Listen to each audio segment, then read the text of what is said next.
ngiphushe ngenqola lo mfethu ngimphushe ngithe ngisamphusha ngizwe umuntu ngaphesheya komgaqo ngimemeza ethi yeah ngitshela ukuthi hayi lo muntu uthi yeah just because ubona ukuthi ngiphusha umuntu enqoleni kanti mfethu wayeseshonile ngaleso sikhathi mashona thusi ngathi nomphefumulo wokugcina waphumela kumina cause mina ngangihamba opposite direction nomoya ngigijima wathi mayikhipha umphefumulo wakhe ngahaqeka usibambe sizwe. Let's say our pledge to serve and protect brothers and sisters of Azania. Fist up as a step in the boots, pose nothing but the truth. The state rushes to state that every matter is classified. Open your third eye, brothers. The situation is modified. Racism is still here, still practiced in our nation. Pay attention, this is Black Lives Annihilation. If it wasn't for the issue of land approximation, do you certainly think they would have given you free education? One is to stand for what's right. Stop this manipulation. Be with the oppressors or be against them. Now make a decision. If a black man is killed for freedom of speech, where's the liberation? Some locked up, some killed for classifying unclassified information. I dwell in the portal of creative imagination. Maturing my creative writing, cause slash was liberation. Unrestricted competition, steady participation. Boil porn, bleed blood, and ink words of devastation. I'm black. Awusikhumushele wona ngesintu cha uchaze nje ungayisho uyichaze ngathini like basically this verse was for a joint that is called Black Lives Matter under under a movement ekuthiwa Underdogs by Oscar from Stenga which was Oscaration from Inselakalova back then. Angiyazi Inselakalova kodwa mhlawumbe ababukeli bami bazoyazi mfethu ngeke bengayazi it's been there namanje usaphusha mfethu ngapha ngakhona ukurecorda sirecorda uyena ama-beats senzele uyena mfethu. Cha uyichaze ingoma shuthi yaba ukuthi kwakukhona uGaba mina uyena Oscar nomunye mfethu angisamkhumbuli kahle igama wasemkhumbane yabo so sahlanganisa uyena Oscar just as abantu abakwazi ukubhala yabo lonto can express themselves mabebhala wathi hayi bafethu ngicela nenze sure ukuthi lokho enizokubhala nikhipha ngaphakathi kunina kungabi into ozoyibhala just for ukuthi ugcine icala yabo. So mina hip hop vele has been with me since vele ngikhula. Bhuti wami was an MC yabo ukubhala ngakufundisa usisi wami apparently akasekho yena emhlabeni yabo lonto sewashiya but ngathini izinto ezenzakalayo around me yabo ezangi-influence ukuthi ngicine nami leli verse ngilibhala ngalendlela engalibhala ngayo because inhloso kwangakhona ukuthi ngathini ngatheke le ndlela bonke aba-atheke ngayo yabo indlela yami ngokuthi nami ngiqhamuke neside lami eliseceleni yabo because ngathini sabantu asiboni ngokufana singaboni ngokufana umuntu nomuntu une-perspective yakhe so nami ngangishare i-perspective yami ezumbhali yabo lonto ukuthi kahle kahle umuntu omnyama udlula kwini ezisho track it's Black Lives Matter but lives matter sawususa because it's gonna sound racist yabo lonto sasibiza nge-black apparently kwaba nephutha lana i-video yagcina ingaphumanga kwagcina nje kuyi-soundtrack kanjalo. Nina bendlondle nophapha ekhanda kamenza indaba lomuntu obemezayo memeza athi yakhaliyalile ukuthi igula likaJama lichithekile awu nina bakambhudu ubomvu njengegazi nina bakasheshiliza ngedidi kwelomaholo lemhlabeni limpedule nina bentu lebandongodonga kwelo ukuthi kabheka uZulu nina bendla mhlathi kwamayekisa nina bakadala inyebo phansi madoda eSwatini abomnaka namamfobatane phansi madoda ngcoba uZulu liyaduma lezongoma awu madoda ngibingelela kuzona zonke izifunda okufinyelela kona lo mbukiso yalo awu madoda bafowethu lo bingelela uprofessor ngingwakamkhize ngidabuka phansi banongoma esigodini sapho umthetho ongasohlangothini la kwaMandlakaze mangabe uyaqala ukuba ingxenye yohlelo lethu oluwuchungechunge le oyethamele i-How I Ended Up in Drugs okuhlelo noma kuyingozi la isayilande khona abafowethu nodadewethu abavele ngeshiya ezidakamizweni abasuke bezosilandisa kabanzi ukuthi bawela kanjani ezidakamizweni futhi iziphi ingqinamba sebebhekene nazo lokho suke sikwenza malungana ngqo nokuzama ukuqwashisa umphakathi sibhula umlilo lapho ungakafiki khona uma ungwesilisa ungene ezidakamizweni uzontshontsha uzoshawa abantu uzobulawa uzokhubazeka uma ungowesifazane ungena ezidakamizweni into eseduze nomuntu wesifazane nemali ukudayisa ngomzimba. Ngakho ke iyona nto abasuka beshone kuyo ngqo nokubenza begcine beyizisulu zalabo okuyibona abaganga ngabantu abadayisa ngomzimba. Njengoba nazi ukuthi sike sabana episode la usisi osewumama omdala nje okhulele khona ekudayiseni ngomzimba ukuthi ingculaza wayithola khona ekudayiseni ngomzimba. Umuntu walala naye ngenkani wamtshela la emehlweni akhe ukuthi umfaka engculaza kuze kube namhlanje unengculaza kusuka khona lapho. So ziningi ingqinamba ababhekana nazo abantu abadayisa ngomzimba. So uhlelo lolu alikhuza ukudayisa ngomzimba, lukhuza izidakamizwa ngoba izidakamizwa nokudayisa ngomzimba kungomakhelwane abahlukaniswe ucingo bayabonana. So ukuze uzigweme ukuyigcina senakhelene kangangokuthi usokwazi ukuziyongena kwamakhelwane, gwema izidakamizwa ukuze ungasitholi ususedayiseni ngomzimba noma usuntshontsha ushawa abantu ukhubazeka usukunenhlahla uma uphuma ezidakamizweni ungakhubazekile abantu baphuma nezibazi. So bafowethu uhlelo lolu qwashisa abantu siyacela abantu beyibheke beyigada abantu abadala begada abantwana babo nabo abantwana kakhulu kumele kube yibona abayigadayo abantu abazali ukuthi umuntu bamondle bamuse esikoleni bamthengele uniform athole zonke lezo zinto kwakhe ukuthi ayigade afunde aqede isikole. Bafuka kunjani? Ngiyaphila futhi. Cha siyavuka nathi mpoka baba ayiphansi lensizwa. Hayi ngidalo kanjalo nje. Yini akukhona ukubhema usekwakwenza wachila nje. Hayi ukuthi nje lo ngaba khona uyichilele uyijena nje sidalo bafuya rapper bafayi into yakho i-poetic kakhulu ithi ayibe inkondlo kakhulu. Kahle that's where it all started kahle ngaqala ngayo inkondlo emva kwalokho usiswama sengi-introduce kwi-hip hop because she thought like I'm more kakhulu kwi-hip hop because like umqondo wami is too broad for poetry. Feels like why I feel like young limits poetry. Ngiyayibona lonto ngicabanga ukuthi abantu abaningi sebenaccessile ukuthi like hip hop is the only genre le kwenza ukuthi ukhuleke uma ubhala ungalimitheki. Uma uthi uyanaccessa abantu abaningi manje babhala iqephe ezincane yabo manje awukwazi ukuyi-expressa kahle ugcina ufike ekuthenini ukhuleke uqede yonke into ofuna ukuyisho.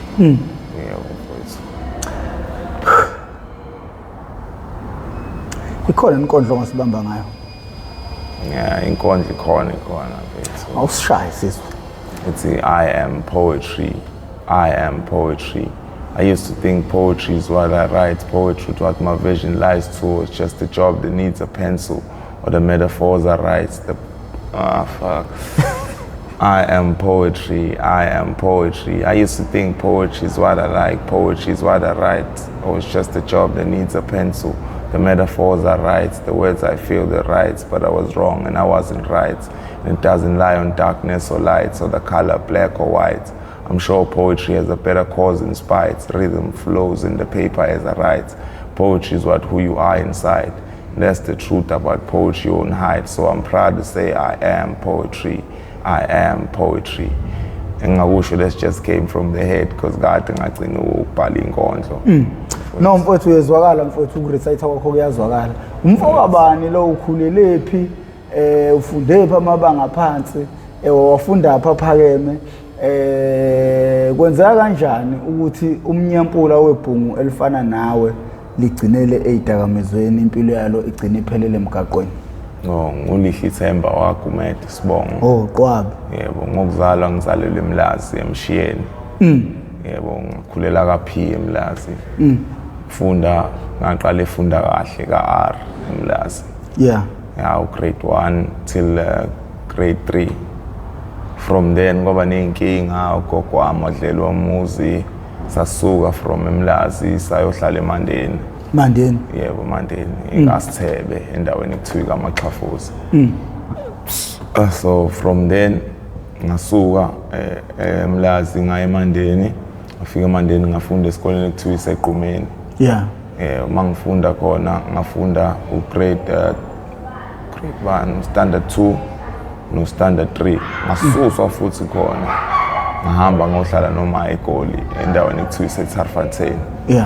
From eTarfantein ngaya kwesinye isikole esikuJubet ekuthiwa i-Educational Life.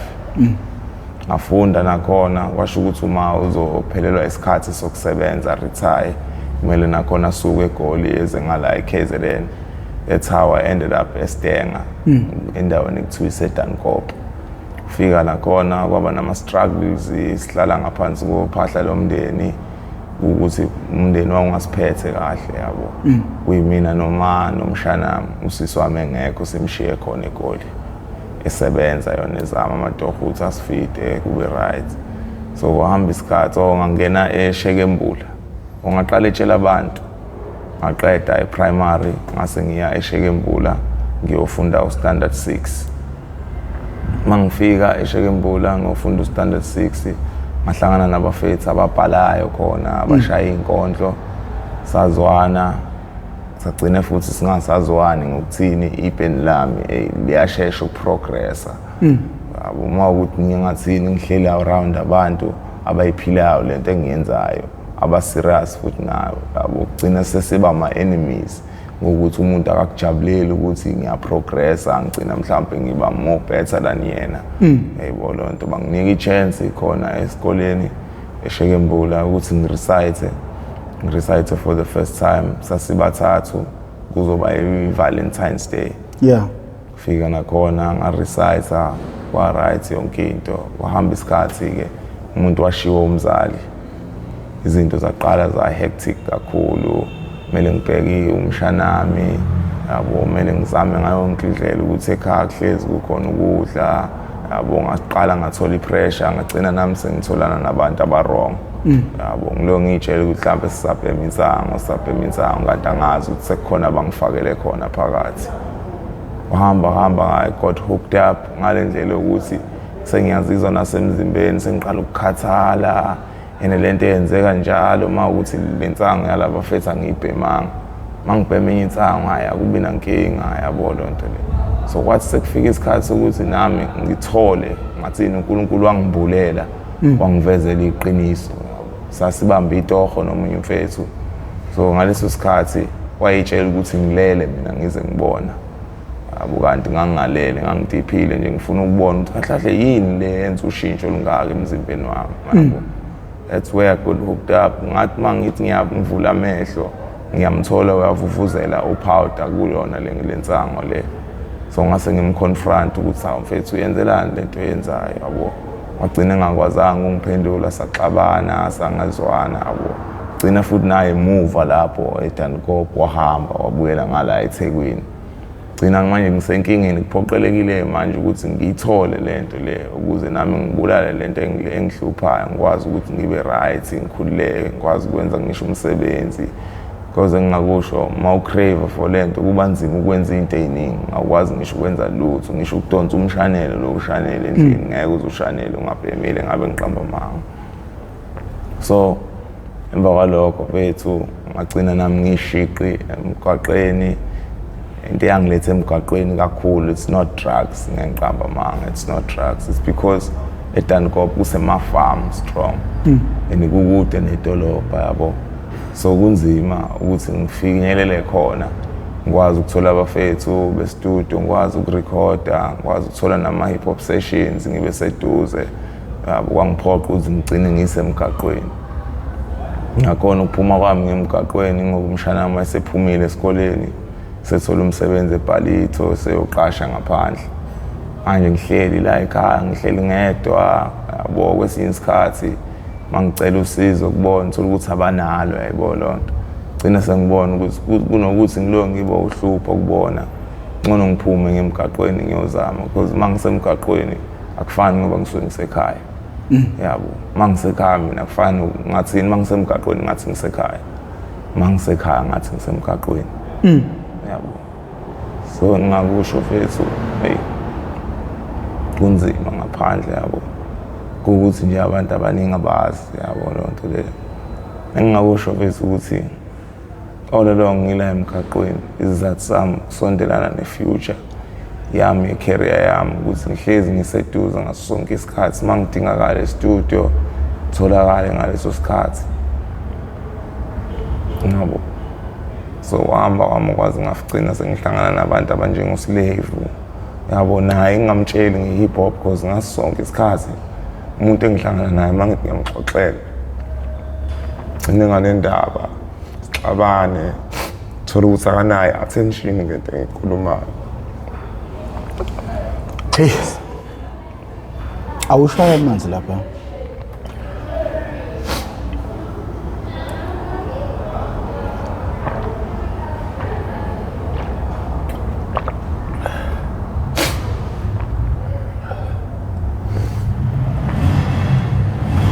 Ngasho ukuthi nayo slave ngasho ukuthi sanda kufind out ngami nge-hip hop ebengazi bekuyinto engiyifihlile kubantu abaningi into ebengiyikhuluma manje around abafethu esirapper nabo which is abo Lucky Lou nomfece bamaferanje estradini. Lucky Lou bese crew eyodwa naye which is Boom Bap Warehouse yabo.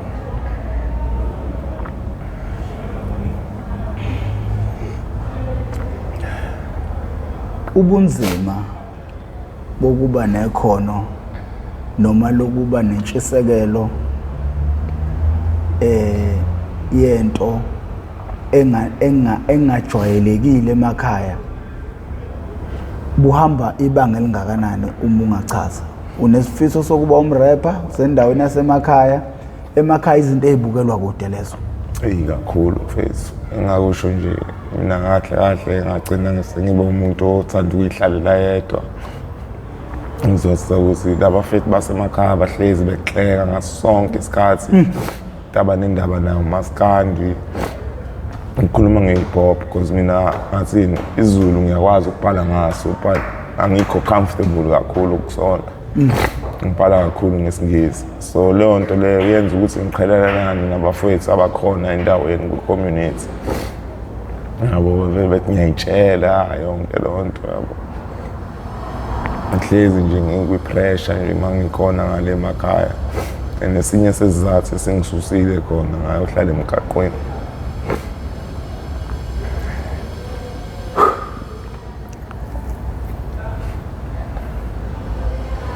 Yini kumele yenziwe yimndeni ukulekelela abantwana abanezifiso ezingandile emphakathini? Engasho nje ukuqala mfethu, communication ibalulekile baba. Yabo uma ungakwazi ukuvulela umuntu wakini isifuba kunzima ngaso sonke isikhathi. Naye kunzima ukuthi understand ukuthi kahle wena what are you going through, yini inkinga ngayo, kumele akusize ngani and all that yabo. If kukhona communication inkinga iningi ngeke zibe khona ngabo, ne-support iyadingeka. Besides money is not worth a lot. Kubalulekile support, which is ngathi into enginayo from usisi wami nomshanami kuphela ngabo. Abanye bomndeni like extended family are too far from me, and into abangenandaba nje lento ye-hip hop bangitshela ukuthi angiwastele isikhathi sami and all that.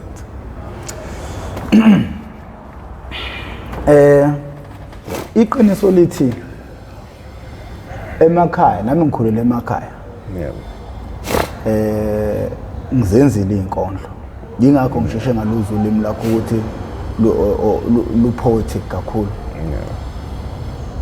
Iqiniso lithi emakhaya bakude nalezi zinto, and futhi bona balibona iphutha kulokho. Kuneyingane othola ukuthi idlala ibhola igila inganga, kodwa uthatha uma wayo nobaba wayo abazi, noma nje amalungu omndeni awakwazi lokho. Waziwe emphakathini kuphela ukuthi hey, umfana la ekhaya akuwinwa ngaphandle kwakhe ebholeni. Leyo genge mfethu iphelele otshwaleni, leyo genge iphelela ensangweni, iphelele idakamizweni ngenxa yokuleka kwale support okhuluma ngayo, nokuxhumana nokulandela ingane yakho ukuthi yena inakhono lini, futhi lento into esukaphi. Mhlawumbe wenze ne-research ubheke kabanzi ngezinto ezifana nabo hip hop, ngoba izinto abazali bethu abangazazi lezo, into edumile emakhaya umaskandi. So even environment ingane yakhe ekhulela kuyona iyalimaza kakhulu. Wena ngoba ikulimazile yeze yakuphosa emgaqweni, ngilindele ukuthi namhlanje uthola ithuba lokuthi kumele ukhulume nabo bonke abantu ukuze ngoba wena ungenza hip hop ugcine uyithola u-isolated ngokuthi wenze hip hop kodwa khona nomunye umntwana kwenye indawo mhlawumbe uthanda iviolin mhlawumbe uthanda i-keyboard mhlawumbe uthanda into ebheke eceleni uthanda i-cricket mhlawumbe uthanda i-rugby into ebheke eceleni njengekho emakhaya uma ungakhulumela labo bantwana njengamanje ungathini? Engakusho nje kuqala kubazali babo njengoba dusho mfethu ukuthi uyixanga ingane yakho wazi ukuthi ingane yakho ithandani ifunani yona ngempilo yayo ungajaha ukuthi gijimela ukuthi hayi ingane yami ufuna ube udokotela ibe iphoyisa kulokho uzodisappointeka because usola ukuthi ingane yakho ayinendaba nayo yonke lonto le and iyazama ngayo yonke indlela kodwa manje i-downgrade owena usemndenini. Ungakusho kunesifiso mfethu ukuthi noma yini mfethu oyenzayo wenze sure ukuthi uyenza ngenhliziyo yakho yonke uyimisele wenze sure ukuthi okuseceleni akunaki mfethu. Ngicabanga ukuthi wonke umuntu uyawazi amahanisi lento ngitshela ukusisi izolo mazi hlangana naye emgaqweni ngitshela ukuthi mfethu lento yenzakala empilweni yakho kufanele yenzeke yabo lonto nemele wenze sure ukuthi mfethu wenzisa kwenkomo efaka amahanisi uze weakness yakho ukubona mangimbuza ukuthi ukubona kanjani wathi hayi mangithi ukubona njengoba ungibona mina inkinga yakho into mawayibona iyakushintsha umqondo yabo lonto leyo ngaze ngimbuza manje into enjengala ngizoyigwema kanjani wathi hayi wenzisa kwenkomo efaka amahanisi njengoba isuke ifaka amahanisi isuke yenzela ukuthi ibuke phambili la yakhona iqhubeke nomsebenzi because mayingawafakile amahanisi izophendula ikhanda ibuke emumva ibone umsebenzi siwenzile lo msebenzi siwenzile bese iyakhathala ihlale phansi kanti mayizobuka phambili focus kumsebenzi wayo ayikho into engayihlula. Yabo i-key point ukuthi uyimisele ube nefaith kuwena uzethembe uma wenza into yakho kubonakala nakomunye umuntu ukubukayo abone no lento ikuwena kungabi into oyenza just because ubone umngane wakhe yenza noma ubani yenza kube into esuka kuwena ngaphakathi. Ngiyabonga. Lapha emgaqweni kuneyingqinamba zakhona uhlelo lokufundisa abantu ngeyingqinamba zokuba semgaqweni nokuba seyidakamizweni lento enibhemayo iyadimanda ifuna ukunakwa njengengane encane ezelwe ngayiqiniso le ubhekana kanjani nalezo zimo isiphi futhi isimo yokwabhekana naso eseke sacishe mhlawumbe esathatha impilo yakho khona lapha emgaqweni? Engasho bethi njengoba bengishilo ukuthi ukuhlala ekhaya kungenze ngaba umuntu ongathi uyilona isikhathi esiningi so mina umusic ngasho ukuthi ungisize kakhulu ukuthi ngigcine ngingafinyeleli kulezi zinto ezikanjalo kona kuyenzeka ukuthola ukuthi mhlawumbe ngivuka sengise station ngiboshiwe just because ngificakale lapho abanye bebhema uthi mina hayi ukuthi ngoba ngisuke ngibhema ngaleso sikhathi ngiphethe icala cha thuke nje wangifica la kupenywa khona wangithatha kanye na wonke umuntu thothi angiseshanga ngisho ukungisesha ngiyithole station sengifaka ama-fingerprints ami abo kumoshekisa salami yonke leyo nto engingakusho kuningi sekwenzeka nakumina mhlawumbe cishe kwangilimaza wangibulalela impilo yami ngangithi ngisiza omunye umfethu ngumuntu onohawu osizayo abantu akababukeli phansi baningi ngathini ngithanda qeda i-treatment ye-TB. i-TB ngiyithola kanjani unomunye umfethu sasihlala naye emgaqweni kuthiwa uNhlakanipho Maxwell Phiri ngepata kasekhe emhlabeni ushiye last year ngoSeptember. Mfethu kwakusekuseni ngidlulela nje nami ngihambela ngihambe ngiphanta ngihambe ngicela abantu ukubaphathisa ukuze ngikwazi ukuthola imali ngikwazi ukuhlanganisa ngibheme nami njengawonke umuntu ngaphandle ukuthi ngenze icala. So mangahamba ngimiswe enye intombazane ehlala emgaqweni edayisa ngomzimba ngitshele ngoNhlaka ukuthi hawu uNhlaka ungale emva kwase Shoprite ulele laphana bebhidla amagwebu lokhu sigcina umbona ngabo 6 siyazama ukuthola usizo asilitholi, which is amanga la wayiwasho because wayebhizi eyinakela into zakhe engenandaba ukuthi kwenzakalani enhlaka. So ngasukuma mina ngacela omunye umama onetafula emgaqweni ukuthi angisize sifonele i-ambulance. Bangitshela ukuthi kade beyifonele i-ambulance beyilindile ayiqhamuki i-ambulance. Into ezongisiza ngimthathe uNhlakanipho ngimuse kwi-mobile clinic erenki yakwamaphumulo. Ila azokwazi ukuthi khona befonele i-ambulance isheshe ifike khona ngoba izobe ifonelwa yibona. So ngahamba ngazama inqola sasala nomunye umfethu wakaBox ophusha inqola ngiboleka inqola engaba nayo. Gcina ngimphuca ngekani ngacela omunye umfethu angibambise uNhlakanipho samfaka enqoleni. Sengisahamba ngibheke kuleyo mobile clinic. Mangifika eclinic ngasithola ukuthi uLesine akukho umuntu khona uCleaners kuphela. Uphoqa ukuthi ngithathe futhi uNhlakanipho uqhubekele phambili ngofuna olunye usizo kwenye iclinic ekude kakhulu. Ngimphushe ngenqola lo mfethu ngimphushe ngithe ngisamphusha ngizwe umuntu ngaphesheya komgaqo memeza ethi hey ngitshela ukuthi hayi lo muntu uthi hey just because ubona ukuthi ngiphusha umuntu enqoleni kanti mfethu wayeseshonile ngaleso sikhathi.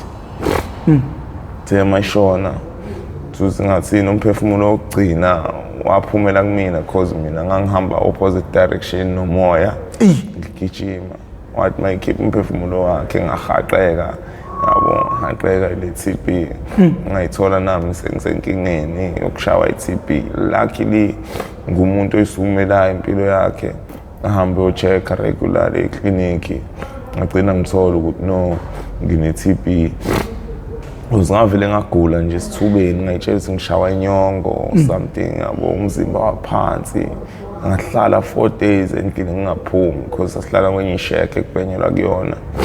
Ngahlala kuyona ngenzela ukuthi nabafethu abanye sihlala nabo emgaqweni bengisize. Yabo lonto bengiphemise because ngangakwazi ukwenza lutho. Ngicina ngisukumile ngaya kwi-mobile ngathola ukuthi ngahlahle ngine-TB. Yabo ngathatha i-treatment day by day ngaze ngayiqeda. So nalapho ngacishe ngaluza impilo yami ngengiqamba manga kodwa hayi ngendlela ebhedayo ngangithi nami ngisiza umunye umuntu njengami ukuthi angaluza impilo yakhe kanti angazi ukuthi sengifake yami impilo encupheni. Umndeni wakhe wagcina ukwazi lenthumtholo uNhlakanipho? Yebo wamthola ngabhalisa yonke into eclinic kwalandwa amaphoyisa eza ofuna umndeni azawuthola. Nami the next following week bangilanda sahamba sala shonele khona kwalandwa ispirit sakhe wahanjiswa waya kubo wagcina nami bekwazi ukuthi bengigeze bengisuse isinyama sokuthi ushonele kimi. Waba indoda mfowethu. Yikho kodwa ukuthi umuntu uma sekufikile kusuke sekufikile. Uslave sebebaningi abantu azama ukubalekelela abaseyidakamezweni. Yebo.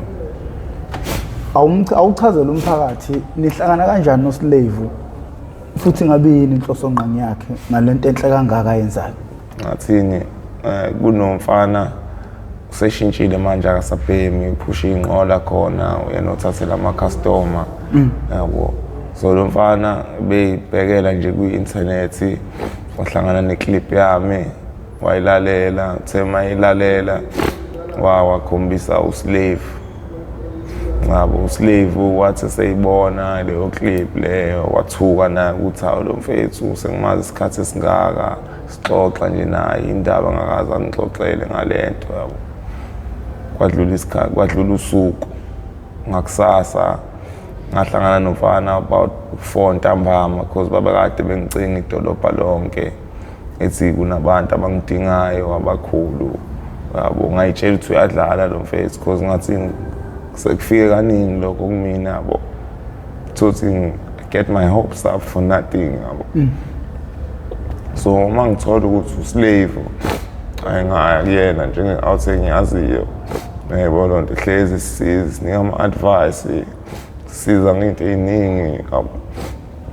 Mangifika kuyena into yokuqala yenza wangikhombisa iclip wathi le clip lena ibona abantu abakhulu kwi-industry music nebakudinga ngabo ngaqala-ke nami nga-relaxa ngathi hayi ngifuna ukuzwa usikahlahle fethu obala wangichazela ukuthi oDan Kenny uzakwe MPTV bayangidinga bafuna ukungisiza yabo lo basho ukuthi vele bafike ngesikhathi esiright ngamkhathele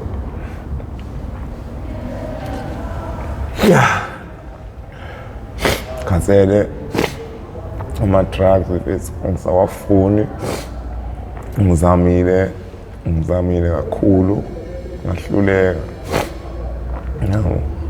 abantu abaningi bebengithembisa ukuthi bazongisa rehab gcine kwenzakala ukuthi mina ngisaya rehab athatha amanye amandiya ngakubo kube wona wasizayo kusale mina ngedwa so sengipakishile ngaqeda sengumuntu nje uthi hayi uyahamba gcine kungenzakalanga ngabo so uSlave angigqugquzela ukuthi mfethu ngicela ungabusaswelakala la ngase-check safe wenze sure ukuthi uhlezi ula ngase-check safe because ndoda ngifuna ukusiza mina mfethu ngifuna ukwenza sure labantu bafinyelela kuwena bekusize ushintshe impilo yakho yabona yabo kwaye namhlanje uSlave yena ngiorganizela imoto ukuthi ngigcine ngitransport ngiletha lana kwayingubo engiyigqokile ngisiza uyena ngaba ngigqokile kanjena bese oyokwayiphuza uMatata empilweni yakho sengike ngayiphuza kanye kwathatha isikhathi kanjani ukuthi uphinde urelapse ngiqamba manga bafu wathatha 2 months wathatha 2 months nakhona ngathi mangithola ngabuyela ekhaya ashuthe ekhaya yikho into engiyenzayo ngihleli imini yonke laza nginamuntu anginamngane ngihlalela ngedwa njengoba bengisho ukuthi isikhathi esiningi mangisekhaya ngihlezi ngingedwa so kwaba nalokho kuboreka ngagcina nami ngidrive ukuthi ngigcine ngibuyela kulento mfethu ngizokufunela i-rehab inkinga umuntu esike samthatha samusa kwenye rehab usingcolisele igama lethu kuleyo rehab nayi nami ngeke ngayibona iclip yaloko and kule rehab sekusizakala abantu abaningi angikhulumi mina indaba yopopayi noma inganekwane wanaye lo mjida uma umbona umbuzo uthi akabaficanga nabantu abasizakele lapha lapha rehab kunabantu abangenawo amakubo lapha abantu abebephila emgaqweni nje sebahlala khona bano 5 years bano 7 years behleli khona sekuyizingane zakhona fica behlabenyuka khona lapha egcikeni babhema baphuza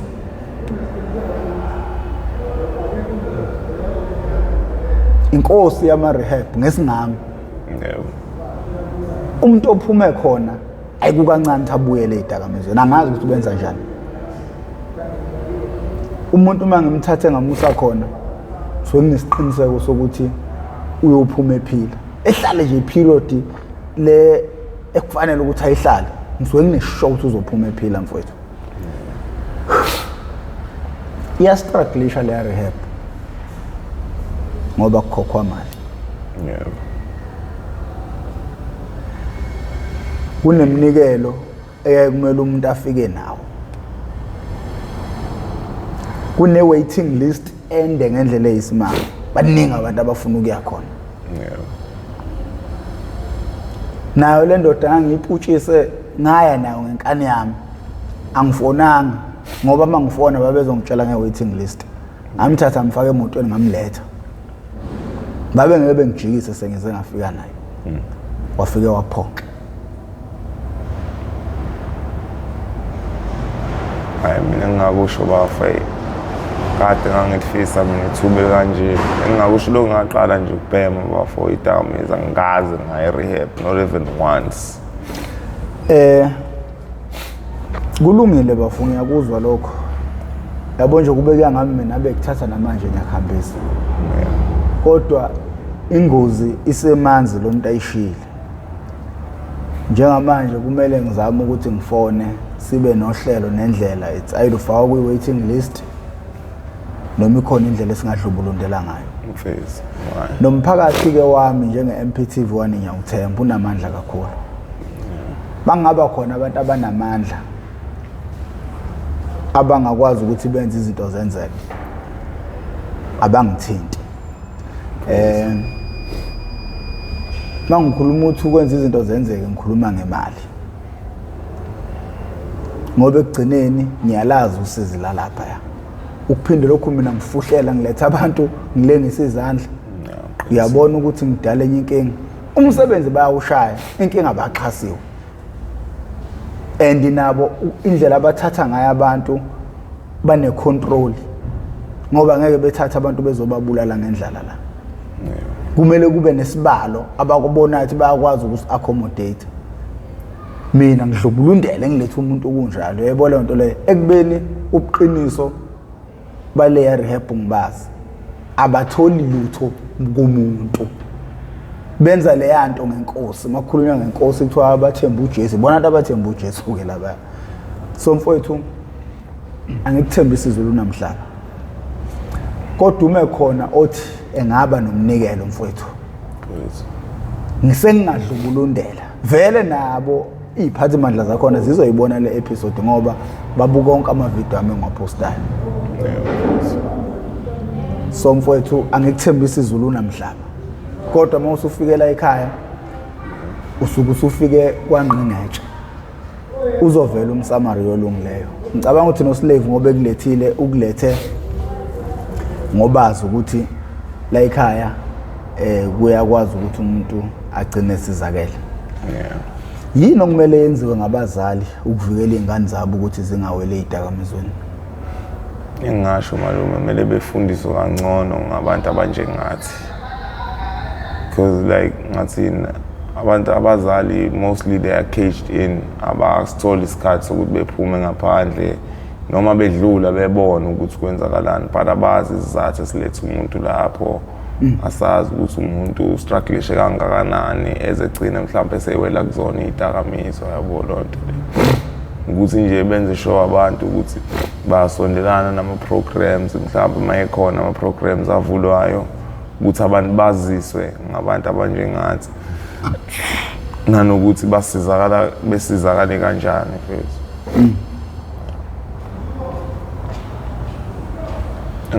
Ngathini mfethu, abazali nabo beyeke ukuneglect izingane zabo, yabo. Njengoba ngishilo, communication ibalulekile, yabo. Ukulalela omunye umuntu ngesikhathi ekhuluma kubalulekile, njengoba besho esikoleni siqala ukufunda ukuthi like listening is a skill, basuke bengadlali ngathi. Uma ukuthi uyayinika isikhathi umuntu uyamlalela, uzozwa kahle kahle ukuthi uthini kuwena, kodwa uma ukuthi yabo just uyinakele ezinye izinto zakho, una ipresence yakhe ikhona, uhlele eduze kwakhe but awumlaleli, ingqondo yakhe elsewhere, ayikho into ongayazi ngaleyo muntu, ayikho futhi into ongayizwa kwinto ayishoyo. Ngisho akuthiwa le nto ayishoyo iserious kangakanani ngeke uzuyizwe futhi into ozosheshe uyidlulise emqondweni wakho. Iy'nkinga ey'ningi ziqale ey'koleni, grade 8, grade 7 usuyibona ukuthi usumdala eprimary, grade 8 uyibona ukuthi ususe-high school usuyabhongabhonga. Ilapho uqala khona i-chaos eningi, ukubhema ugwayi, ukubhema onsangu, ukushela, ukuphazamisa okuningi kuqala lapho, kodwa imiphumela yakho mhlawumbe ithatha o-5 to 7 years imiphumela yakhona.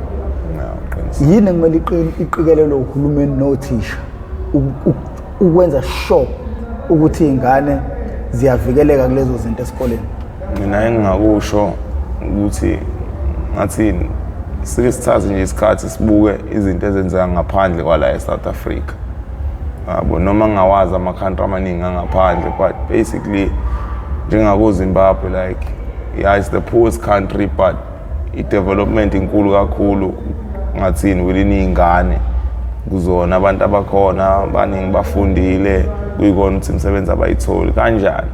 Iy'kole ayifocuse more on ukuthi umuntu uphetheni esandleni, yebo lonto sifune ngezikills zeingane ungajaha ukuthi umuntu umgijimise kwa physics kanti awazi ukuthi yena ufunani kahle kahle yena ngempilo yakhe uphathiswe yini sini skill esiphethe ngesandla sakhe yabo mina ngikubona uma bengafocusa kulokho bengagwema kakhulu ukuthi ingane igcine wela kuyisidakamizwa njengathi engingakusho futhi ukuthi ngathini kube naleso sikhathi nje kuba nama meetings nezingane kube izona ingane ezishoyo ukuthi kahle kahle ifuna ukusizakala kuphi nakuphi because ngathini yabo ingane uma ukuthi bethi khona into eyikhipha busy ngayo kunzima ukuthi ngabuka eceleni ngithayibona lonto ibone enye into okuyiyona engazi ukuthi ngayithatha kibe useful empilweni yawo kanti sidamage impilo yayo ngabo ngakusho kuba busy komqondo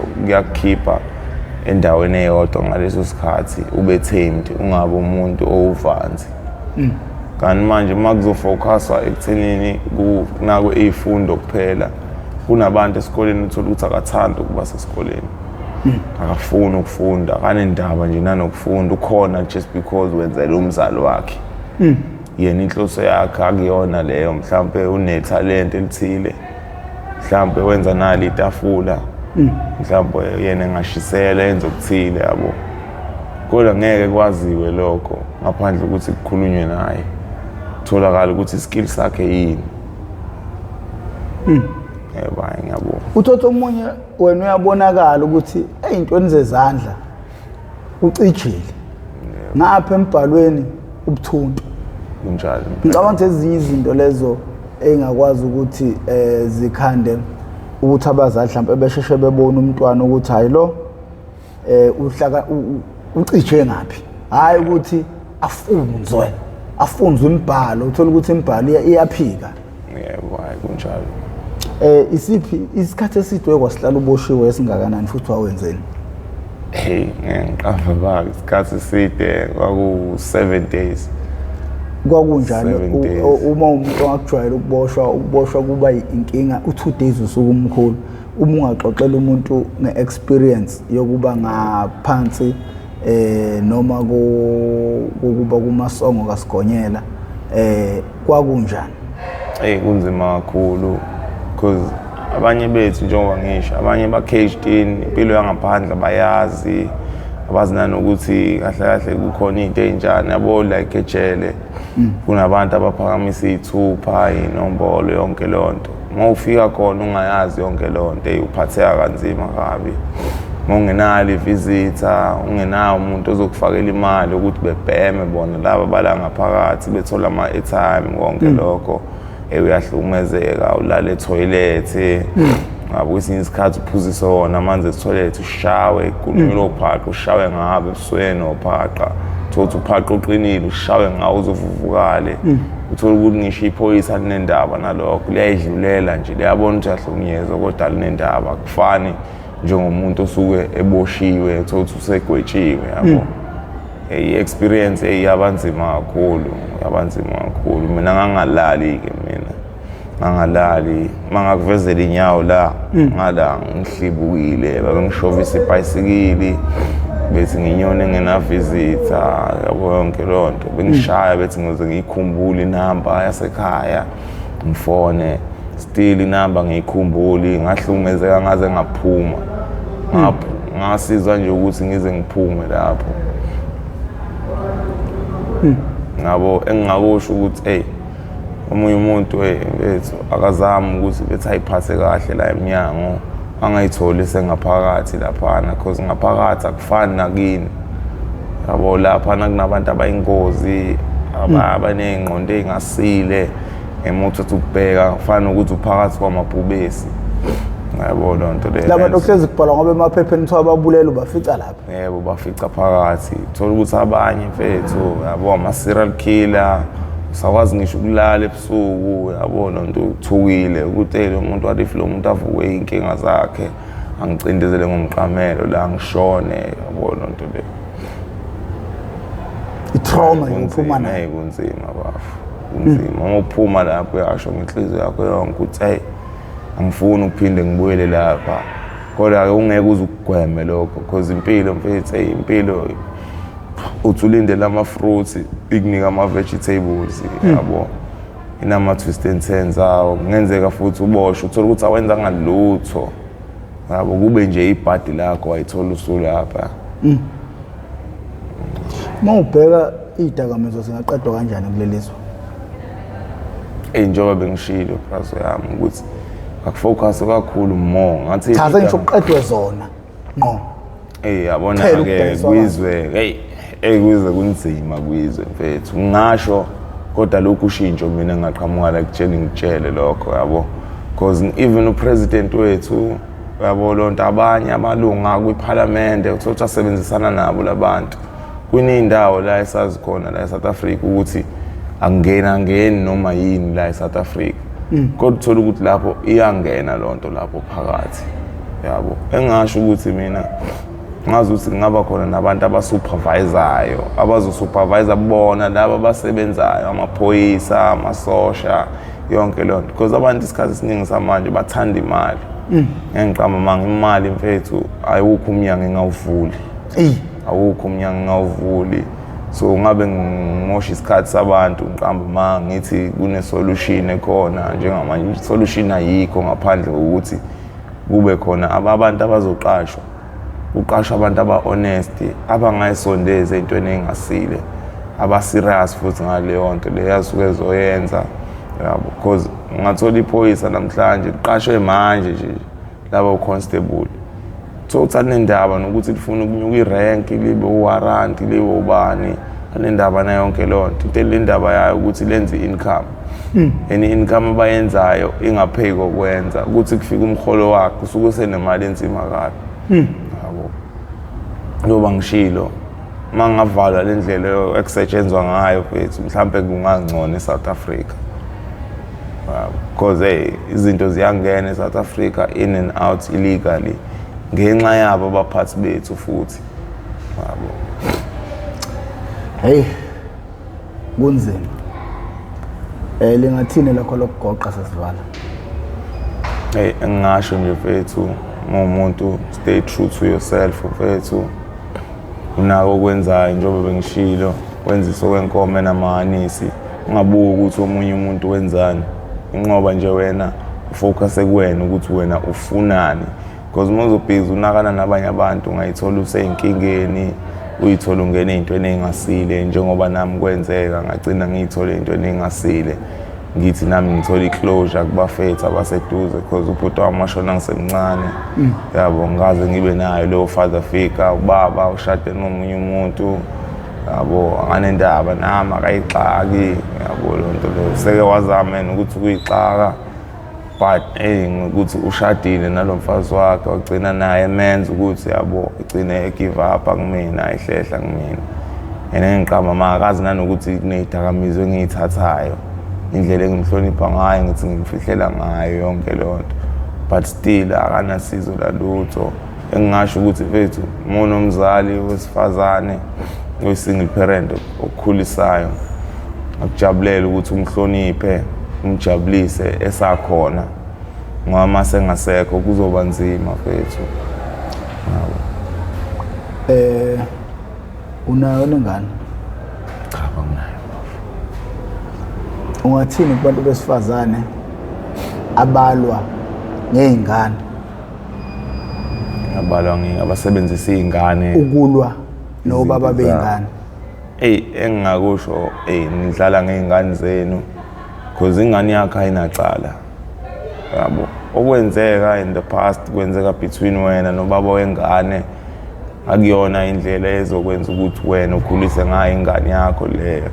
Ukuqala ingane uyikhanda isilwane uyinikezana ingane yakho uma uzoyitshela ukuthi ubaba wakho ukuthi ubaba wakho ukuthi okurong ngaso sonke isikhathi wenzela ukuthi ingane ifocus kuwena yabo iqiniso nje akube iqiniso uma ukuthi no baba wengane nengane naxabana ngixabaniswa ukuthi mhlawumbe wena mzali wesifazane wabheda mhlawumbe wachitha wagcina ubaba esuka eduze kwakho engazi futhi mhlawumbe ukuthi upregnant because kwesinye isikhathi kuyenzeka uthola ukuthi awazi ezomchitha awazi ukuthi umuntu wakho upregnant yabo gcina manixabana nihlukana ahambe nesisi angakutsheli lutho ethi yena wenzela wena uthi uzwisa wena ubuhlungu kanti ekugcineni kwalokho akabona ukuthi ethi uzwisa wena ubuhlungu still futhi yena uzwisa yena ubuhlungu because kuzoba nzima as a single parent ukukhulisa umfana ngasho kakhulukazi umuntu wesilisa yabo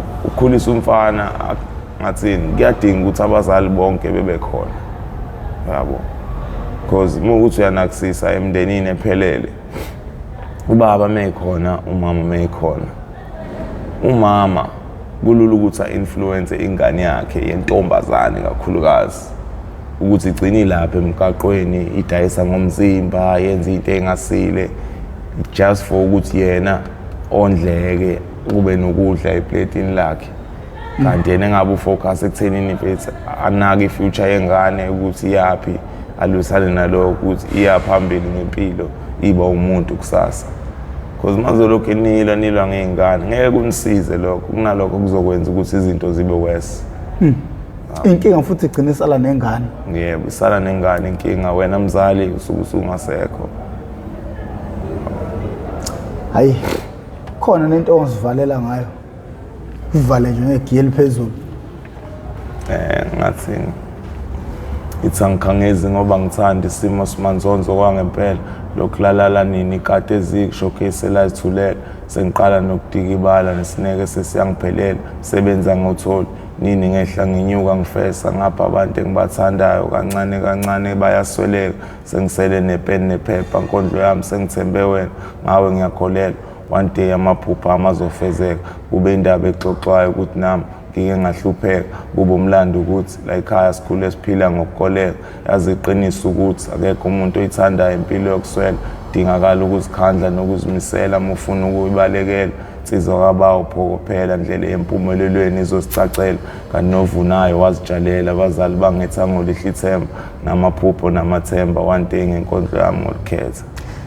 Nina bendlozela noPhapha Ekhanda le oyethamele i-How I Ended Up in Drugs okuyingosi engaphansi kwesitebele i-MPTV1 njengoba bengishilo uma ngivula ukuthi uhlelo olumalungana ngqo nokubhula umlilo la ungakafiki khona siyacela ke ucinezele u-subscribe button ucinezele nebell ucinezele wakho ibell kuzokubeka emathubeni amahle kakhulu ukuthi makhona esinye isiqephu engisiposa izokenqeza ecingweni lakho uzothi uma ungena phakathi uzobe usuzitholela isiqephu sangalolu suku uma usubuke wezwafika la okusho ukuthi sidla amaningi esakeni siyacela bejoin membership sibuyele futhi emuva makhona abafowethu othe ngakwazi ukulekelela umfowethu ukuthi aye rehab siyacela fone ukuthi sizomthatha umfowethu simuse rehab leli khono leli sifuna ukulibona lichuma sifuna ukulibona lidla umhlaba ngoba uma unesingisi usuke une international content ngizosho njalo une international content akukho lapho uzongangena khona ungena uzongena ngisho eMelika so siyafisa ke mfowethu ukuthi avele umuntu ozokwazi ukuthi akulekelele bakurekhodise ne-album bakufisharishela abantu abakufunayo makuthi khona ozakho khona uDan Ken eduze kwethu mfowethu akukho lapho akukho umuntu esingathi masimfuna singamtholi so siyacela abafowethu abantu abangakwazi ukuthi belekelele umfowethu bevele ngakho ke mina sengcenga